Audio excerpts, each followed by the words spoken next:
अल्लाह ताला का बड़ा ही फजल है, उसका बड़ा ही करम है कि उस रब ने हम गुनाहगारों को ये मुकद्दस रातें अता फरमाई।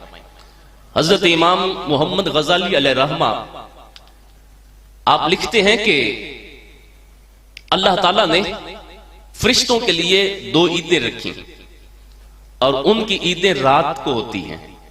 उम्मत को रब ने 2 ईदें अता फरमाई और वो दोनों ईदें दिन के वक्त होती हैं। फरिश्तों की ईद कौन सी थी?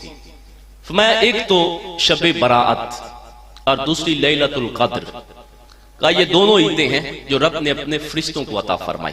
हमारी जो दिन के वक्त ईदें होती हैं वो आप जानते हैं कि ईद उल फित्र होती है और एक जो है वो कुर्बानी वाली ईद होती है।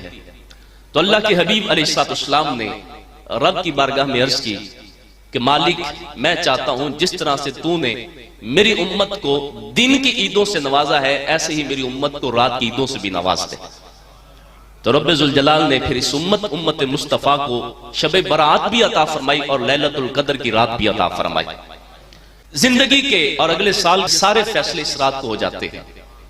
हजरत इमाम मुजद्दिद अल-फसानी अलैहिर्रहमा के हवाले से आपके बेटे हजरत ख्वाजा मोहम्मद सईद रहमतुल्लाह अलैह फरमाते हैं कि मेरी अम्मा जान ने मुझे बताया कि जब ये शब बरात रात थी, हजरत इमाम मुजद्दिद अल-फसानी रदियल्लाहु ताला अन्हु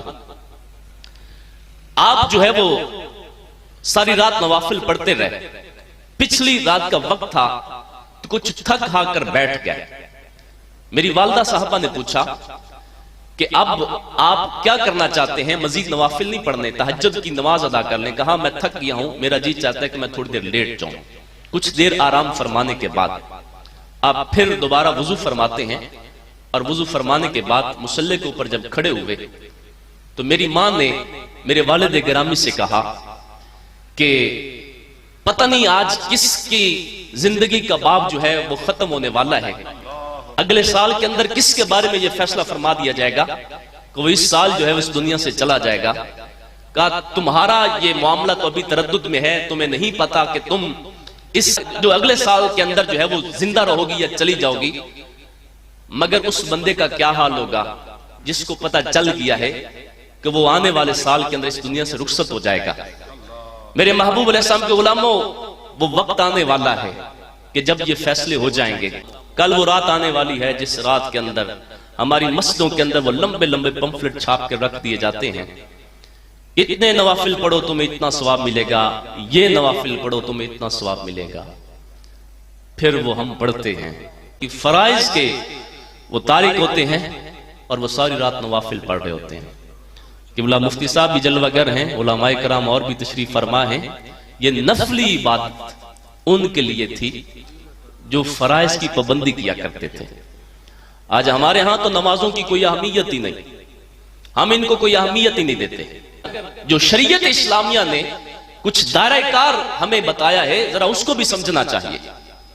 ये नफली इबादत, इससे बड़ा लुत्फ मिलता है, इससे बड़ा खुदा का कुर्ब नसीब होता है, लेकिन यह तब मिलता है जब हम फराइज की पाबंदी करते हो। ये जिन लोगों ने इनकी पाबंदी की वो कैसे लोग थे? हजरत हातिम असम रदियल्लाहु ताला अन्हु, उनका नाम तो आप सब हजरात ने सुना होगा, बहुत बड़े अजीमुल मर्तबत बुजुर्ग हैं। हजरत दाता साहब से भी पहले के ये बुजुर्ग हैं। आपका नौजवान बेटा फौत हो जाता है, लोग इजहार ताजियत के लिए आपके दरवाजे पर आकर बैठ जाते हैं। नौजवान बेटा था, फौत हो गया। जिस तरह से हम भी लोगों के दरवाजों पर जाते हैं और उनसे जाकर इजहार ताजियत करते हैं। अब लोग आए, आपने पूछा हाँ मियां किधर आए हो? कहा आपका नौजवान बेटा फौत हुआ है, हमें बड़ा अफसोस हुआ है, आपसे इजहार ताजियत के लिए, हमदर्दी के लिए आए हैं। कहा अगर तुम वाकई मेरे अपने होते, मेरे हमदर्द होते, तो फिर जब पिछले दिनों मेरी असर की जमात रह गई थी, तुम जरूर मेरे पास अफसोस करने के लिए आते। कहा खुदा की कसम मेरे लाखों बेटे भी चले जाएं, मुझे उनका इतना दुख नहीं होगा जितना मेरी नमाज असर की जमात रह जाने का मुझे दुख है। ये थे वो लोग जो इस अंदाज के साथ नमाज से प्यार किया करते थे, फराइज के पाबंद हुआ करते थे। फिर जाकर जब वो नवाफिल पढ़ते थे, फिर ये नवाफिल उन्हें खुदा का कुर्ब अता फरमाया करते थे। मगर हम नमाजों के करीब नहीं जाते।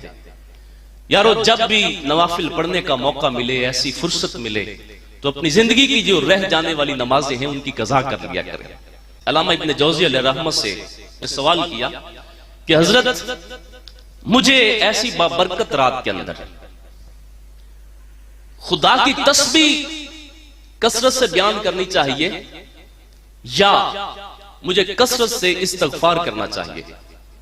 तो आपने क्या खूबसूरत जवाब दिया। मैला कपड़ा खुशबू से ज्यादा साबुन का मोहताज होता है।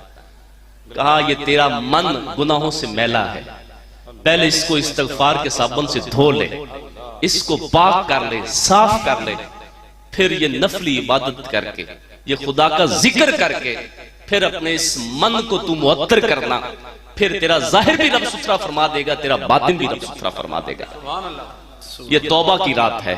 हमें इस रात कसरत के साथ तौबा करनी चाहिए और अल्लाह के महबूब अलैहिस्सलाम की गुलामी के अंदर जिंदगी बसर हो जाए, ये दुआ मांगनी चाहिए।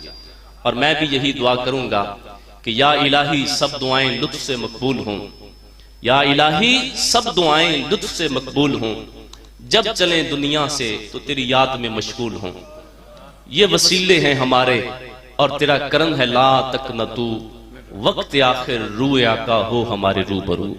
आमीन।